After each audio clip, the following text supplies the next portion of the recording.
ಈ ಹಿಂದೆನೂ ಆಗಿದೆ. ದೇವರಾಜ್ ಅವರು ನಡೆಸಿದ್ರು. ಈಗ ಶ್ರೀರಾಮುಲು ಅವರು ಸಹ ಅದನ್ನೇ ಹೇಳಿದರು. ನೋಡ್ರಿ, ಯಾರು ಏನ್ ಹೇಳಿದಾರೋ ನನಗಂತೂ ಗೊತ್ತಿಲ್ಲ.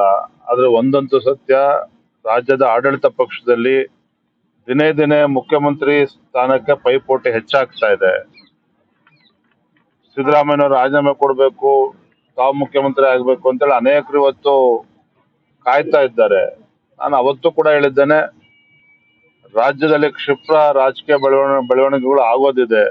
ಆ ಮುನ್ಸೂಚನೆಗಳು ನೀವು ಕೂಡ ನೋಡ್ತಾ ಇದ್ದೀರಿ. ರಾಜ್ಯಾಧ್ಯಕ್ಷರಾಗಿ ಡಿ ಕೆ ಶಿವಕುಮಾರ್ ಅವರು ಸಂಬಂಧಪಟ್ಟ ನಡೀತಕ್ಕಂಥ ಬೆಳವಣಿಗೆಗಳು ಅಬ್ಸರ್ವ್ ಮಾಡೋದಾದ್ರೆ ನಿಮ್ಮ ಅಭಿಪ್ರಾಯ ಏನ್ ಹೇಳ್ತಾರೆ? ಈಗ ಅವ್ರು ಏನ್ ಹೇಳ್ತಾರೆ ಅಂತಂದ್ರೆ, ನನಗೆ ಎಲ್ಲಿ ಅನುಕೂಲ ಆಗುತ್ತೆ ನಾನು ಹೋಗ್ತೀನಿ ಅಂತಂದ್ರೆ ಧಾರ್ಮಿಕವಾಗಿ ಅವ್ರು ಮಾತಾಡ್ತಾ ಹೇಳ್ತಾರೆ. ಅದು ಅದು ಅವ್ರ ಮಾತು ದೊಡ್ಡ ಚರ್ಚೆ. ನೋಡ್ರಿ, ಅವ್ರು ಯಾವ ಅರ್ಥದಲ್ಲಿ ಹೇಳಿದಾರೋ ನೀವು ಅವ್ರನ್ನೇ ಪ್ರಶ್ನೆ ಮಾಡಿ. ಆದ್ರೆ ಒಂದು ಕಡೆ ಕಾಂಗ್ರೆಸ್ ಸರ್ಕಾರ ಎಲ್ಲಿದೆ, ಒಂದ್ ರೀತಿ ತಾಲಿಬಾನ್ ಸರ್ಕಾರ. ಹಿಂದುತ್ವಕ್ಕೂ ಕೂಡ ಇಲ್ಲಿ ಗೌರವ ಇಲ್ಲ, ಹಿಂದೂಗಳಿಗೂ ಕೂಡ ಗೌರವ ಇಲ್ಲ. ಆ ರೀತಿ ಒಂದು ಪರಿಸ್ಥಿತಿ ನಿರ್ಮಾಣ ಆಗಿದೆ. ಅಂತದ್ರಲ್ಲಿ ಇವತ್ತು ನೋಡಿದ್ರಿ ಯಾವ ರೀತಿ ಅಲ್ಲಿ ಪ್ರಯಾಗ್ರಾಜಲ್ಲಿ ಕುಂಭಮೇಳಕ್ಕೂ ಕೂಡ ಅದಕ್ಕೂ ಕೂಡ ತಕರಾರು ಎತ್ತಿರ್ತಕ್ಕಂಥವ್ರು ಕೂಡ ಕಾಂಗ್ರೆಸ್ ಪಕ್ಷದಲ್ಲಿ ಇದ್ದಾರೆ. ಇದ್ರ ಮಧ್ಯೆ ಡಿ ಕೆ ಶಿವಕುಮಾರ್ ಅವರು ಸಹ ಕುಂಭಮೇಳಕ್ಕೆ ಹೋಗಿ ಬಂದಿದ್ದಾರೆ ಕುಟುಂಬ ಸಮೇತ. ಅಂದ್ರೆ ಹಿಂದುತ್ವ ಏನ್ ನಮ್ಮ ಪ್ರಾಚೀನ ನಮ್ಮ ಒಂದು ಕಲ್ಪನೆ ಆಧಾರವಾಗಿ ಹೋಗಿ ಬಂದಿರ ನನ್ನ ಭಾವನೆ. ಆದ್ರೆ ಇದ್ರ ಬಗ್ಗೆ ನಾ ಹೆಚ್ಚು ಇನ್ನೇನು ಹೇಳೋದಕ್ಕೆ ಸಾಧ್ಯ ಇಲ್ಲ. ಡಿ ಕೆ ಶಿವಕುಮಾರ್ ಯಾವ ಅರ್ಥದಲ್ಲಿ ಹೇಳಿದ್ರೆ ಅವ್ರನ್ನೇ ಪ್ರಶ್ನೆ ಮಾಡಿ. ಆದ್ರೆ ಭಾರತೀಯ ಜನತಾ ಪಾರ್ಟಿಗೂ ಆ ಬೆಳವಣಿಗೆ ಯಾವುದೇ ಒಂದು ಸಂಬಂಧ ಇಲ್ಲ. ವಿಶೇಷವಾಗಿ ಮೊನ್ನೆ ಈಶಾ ಫೌಂಡೇಶನ್ ಶಿವರಾತ್ರಿ ಸಂದರ್ಭದಲ್ಲಿ ಮೊನ್ನೆ ಗೃಹ ಸಚಿವರಿದ್ದಂತ ಒಂದು ಕಾರ್ಯಕ್ರಮದಲ್ಲಿ ಅವರು ಕೂಡ ಭಾಗವಹಿಸಿದ್ರು. ಹಾಗಾಗಿ ನಾನಾ ರೀತಿ ಚರ್ಚೆಗಳು ನಡೀತಾ ಇದೆ. ಅದು ಯಾವುದಕ್ಕೂ ಕೂಡ ಸತ್ಯ ಇಲ್ಲ. ಪ್ರಶ್ನೆ ಇಲ್ಲ ರೀ, ಅದೊಂದು ಶಿವರಾತ್ರಿ ಸಂದರ್ಭದಲ್ಲಿ ಒಂದೇ ವೇದಿಕೆ ಕಾಣಿಸ್ಕೊಂಡಿರ್ಬೋದು. ಆದ್ರೆ ಅದಕ್ಕೂ ಮತ್ತೇನೋ ಬಹಳ ಧ್ರುವೀಕರಣ ಆಗ್ತದೆ, ಏನೋ ಡಿ ಕೆ ಶಿವಕುಮಾರ್ ಬಿಜೆಪಿಗೆ ಬಂದ್ಬಿಡ್ತಾರೆ, ಈ ರೀತಿ ಗುಸುಗು ಶುರುವಾಗಿದೆ. ಅದು ಯಾವ್ದಲ್ಲೂ ಕೂಡ ಅರ್ಥ ಇಲ್ಲ. ಸರ್, ಆರ್ಥಿಕ ಹೊರೆಯಿಂದ ಗ್ಯಾರಂಟಿ ಯೋಜನೆ ಕೆಲವು ಕಡಿತ ಆಗುತ್ತೆ ಅನ್ನೋ ಅಂತ ಮಾತು. ನಾವು ಮುಖ್ಯಮಂತ್ರಿಗಳಿಗೆ ಕಳೆದ ವಾರ ನಾನು ಪತ್ರನೂ ಕೂಡ ಬರೆದಿದ್ದೇನೆ, ಬಹಿರಂಗವಾಗಿ ಪತ್ರ ಬರೆದಿದ್ದೇನೆ. ನಾಡಿನ ಜನರ ಅಪೇಕ್ಷೆ ಏನಿದೆ, ಅಪೇಕ್ಷೆ ತಕ್ಕಂತೆ ಬಜೆಟ್ ಅನ್ನ ಮಂಡನೆ ಮಾಡಬೇಕು ಮುಖ್ಯಮಂತ್ರಿಗಳು ಸಿದ್ದರಾಮಯ್ಯನವರು.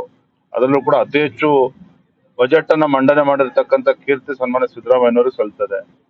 ಹಾಗಾಗಿ ಜನರ ಅಪೇಕ್ಷೆನೂ ಕೂಡ ಸಾಕಷ್ಟಿದೆ. ಗ್ಯಾರಂಟಿಗಳೇ ಅಭಿವೃದ್ಧಿ ಆಗ್ಬಿಟ್ರೆ ನಾವ್ ಯಾರು ಕೂಡ ಶಾಸಕರು ಕೂಡ ತಲೆ ಎತ್ಕೊಂಡು ಓಡೋದಕ್ಕೆ ಸಾಧ್ಯ ಇಲ್ಲ. ಜನರು ಕೂಡ ನಮ್ಗೆ ಕ್ಷಮಿಸೋದಿಲ್ಲ. ಅದನ್ನ ಅರ್ಥ ಮಾಡ್ಕೊಂಡು ಮುಖ್ಯಮಂತ್ರಿಗಳು ಕ್ಷೇತ್ರಗಳಿಗೂ ಕೂಡ ಅನುದಾನನ ನೀಡ್ತಾರೆ, ರಾಜ್ಯದ ಅಭಿವೃದ್ಧಿಗೆ ಪೂರಕವಾಗಿ ಬಜೆಟ್ ಅನ್ನ ಮಂಡನೆ ಮಾಡ್ತಾರೆ ಅನ್ನೋ ಆಶಾಭಾವನೆ ನಾವು ಕೂಡ ಇದ್ದೇವೆ. ಕಾದ್ ನೋಡೋಣ. ಧನ್ಯವಾದ. ಈ ಹಿಂದೆನೂ ಆಗಿದೆ. ದೇವರಾಜ್ ಅವರು ನಡೆಸಿದ್ರು. ಈಗ ಶ್ರೀರಾಮುಲು ಅವರು ಸಹ ಅದನ್ನೇ ಹೇಳಿದರು. ನೋಡ್ರಿ, ಯಾರು ಏನ್ ಹೇಳಿದಾರೋ ನನಗಂತೂ ಗೊತ್ತಿಲ್ಲ. ಆದ್ರೆ ಒಂದಂತೂ ಸತ್ಯ, ರಾಜ್ಯದ ಆಡಳಿತ ಪಕ್ಷದಲ್ಲಿ ದಿನೇ ದಿನೇ ಮುಖ್ಯಮಂತ್ರಿ ಸ್ಥಾನಕ್ಕೆ ಪೈಪೋಟಿ ಹೆಚ್ಚಾಗ್ತಾ ಇದೆ. ಸಿದ್ದರಾಮಯ್ಯನವರು ರಾಜೀನಾಮೆ ಕೊಡ್ಬೇಕು, ತಾವು ಮುಖ್ಯಮಂತ್ರಿ ಆಗ್ಬೇಕು ಅಂತೇಳಿ ಅನೇಕರು ಇವತ್ತು ಕಾಯ್ತಾ ಇದ್ದಾರೆ. ನಾನು ಅವತ್ತು ಕೂಡ ಹೇಳಿದ್ದೇನೆ, ರಾಜ್ಯದಲ್ಲಿ ಕ್ಷಿಪ್ರ ರಾಜಕೀಯ ಬೆಳವಣಿಗೆಗಳು ಆಗೋದಿದೆ. ಆ ಮುನ್ಸೂಚನೆಗಳು ನೀವು ಕೂಡ ನೋಡ್ತಾ ಇದ್ದೀರಿ. ರಾಜ್ಯಾಧ್ಯಕ್ಷರಾಗಿ ಡಿ ಕೆ ಶಿವಕುಮಾರ್ ಅವರು ಸಂಬಂಧಪಟ್ಟ ನಡೀತಕ್ಕಂಥ ಬೆಳವಣಿಗೆಗಳು ಅಬ್ಸರ್ವ್ ಮಾಡೋದಾದ್ರೆ ನಿಮ್ಮ ಅಭಿಪ್ರಾಯ ಏನ್ ಹೇಳ್ತಾರೆ? ಈಗ ಅವ್ರು ಏನ್ ಹೇಳ್ತಾರೆ ಅಂತಂದ್ರೆ, ನನಗೆ ಎಲ್ಲಿ ಅನುಕೂಲ ಆಗುತ್ತೆ ನಾನು ಹೋಗ್ತೀನಿ ಅಂತಂದ್ರೆ ಧಾರ್ಮಿಕವಾಗಿ ಅವ್ರು ಮಾತಾಡ್ತಾ ಹೇಳ್ತಾರೆ. ಅದು ಅದು ಅವ್ರ ಮಾತು ದೊಡ್ಡ ಚರ್ಚೆ. ನೋಡ್ರಿ, ಅವ್ರು ಯಾವ ಅರ್ಥದಲ್ಲಿ ಹೇಳಿದಾರೋ ನೀವು ಅವ್ರನ್ನೇ ಪ್ರಶ್ನೆ ಮಾಡಿ. ಆದ್ರೆ ಒಂದು ಕಡೆ ಕಾಂಗ್ರೆಸ್ ಸರ್ಕಾರ ಎಲ್ಲಿದೆ, ಒಂದ್ ರೀತಿ ತಾಲಿಬಾನ್ ಸರ್ಕಾರ.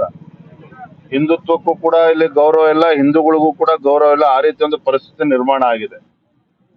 ಅಂತದ್ರಲ್ಲಿ ಇವತ್ತು ನೋಡಿದ್ರಿ ಯಾವ ರೀತಿ ಅಲ್ಲಿ ಪ್ರಯಾಗ್ರಾಜಲ್ಲಿ ಕುಂಭಮೇಳಕ್ಕೂ ಕೂಡ ಅದಕ್ಕೂ ಕೂಡ ತಕರಾರು ಎತ್ತಿರ್ತಕ್ಕಂಥವ್ರು ಕೂಡ ಕಾಂಗ್ರೆಸ್ ಪಕ್ಷದಲ್ಲಿ ಇದ್ದಾರೆ. ಇದ್ರ ಮಧ್ಯೆ ಡಿ ಕೆ ಶಿವಕುಮಾರ್ ಅವರು ಸಹ ಕುಂಭಮೇಳಕ್ಕೆ ಹೋಗಿ ಬಂದಿದ್ದಾರೆ ಕುಟುಂಬ ಸಮೇತ. ಅಂದ್ರೆ ಹಿಂದುತ್ವ ಏನ್ ನಮ್ಮ ಪ್ರಾಚೀನ ನಮ್ಮ ಒಂದು ಕಲ್ಪನೆ ಆಧಾರವಾಗಿ ಹೋಗಿ ಬಂದಿರ ನನ್ನ ಭಾವನೆ. ಆದ್ರೆ ಇದ್ರ ಬಗ್ಗೆ ನಾ ಹೆಚ್ಚು ಇನ್ನೇನು ಹೇಳೋದಕ್ಕೆ ಸಾಧ್ಯ ಇಲ್ಲ. ಡಿ ಕೆ ಶಿವಕುಮಾರ್ ಯಾವ ಅರ್ಥದಲ್ಲಿ ಹೇಳಿದ್ರೆ ಅವ್ರನ್ನೇ ಪ್ರಶ್ನೆ ಮಾಡಿ. ಆದ್ರೆ ಭಾರತೀಯ ಜನತಾ ಪಾರ್ಟಿಗೂ ಆ ಬೆಳವಣಿಗೆ ಯಾವುದೇ ಒಂದು ಸಂಬಂಧ ಇಲ್ಲ. ವಿಶೇಷವಾಗಿ ಮೊನ್ನೆ ಈಶಾ ಫೌಂಡೇಶನ್ ಶಿವರಾತ್ರಿ ಸಂದರ್ಭದಲ್ಲಿ ಮೊನ್ನೆ ಗೃಹ ಸಚಿವರಿದ್ದಂತ ಒಂದು ಕಾರ್ಯಕ್ರಮದಲ್ಲಿ ಅವರು ಕೂಡ ಭಾಗವಹಿಸಿದ್ರು. ಹಾಗಾಗಿ ನಾನಾ ರೀತಿ ಚರ್ಚೆಗಳು ನಡೀತಾ ಇದೆ. ಅದು ಯಾವುದಕ್ಕೂ ಕೂಡ ಸತ್ಯ ಇಲ್ಲ.